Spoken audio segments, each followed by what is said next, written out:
Are you tired? Are you exhausted of being under the thumb of big pencil? Do you get tired of people telling you hold a pencil like a weirdo? We have the solution. This is Andrew. I'm the CEO and Chief Innovation Officer of the company Shopsmith USA. So out of our innovation department, using engineers from all 14 continents on the planet, we've developed the ambiscribe. This isn't just any carpenter's pencil. This is an ambidextrous pencil. It can draw horizontal lines, it can draw vertical lines, it can draw diagonals. You can even draw squiggles and curves. It's an amazing device, unlike anything you've ever seen or known. Interestingly enough, this pencil is designed to write in every language known to mankind and a few that haven't been discovered yet.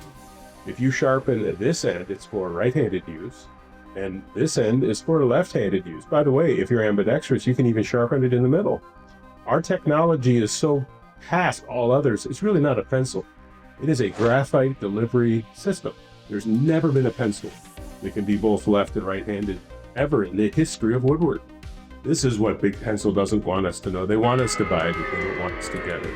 They don't want you to know. So don't be part of the problem, be part of the solution. The heck with being southpaw. Everyone should be able to use the same pencil the same way. Let's bring equality to the pencil universe. Let's bring equality to woodworking. Let's do it today. What would you pay for an ambiscribe?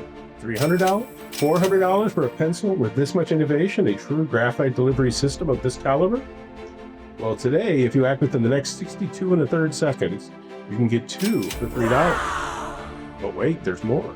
2 for $3, and we'll throw in our other innovation, which no one has seen until today.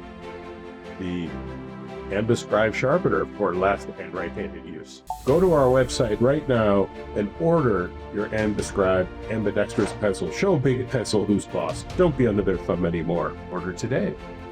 No animals were harmed in the recording of this video.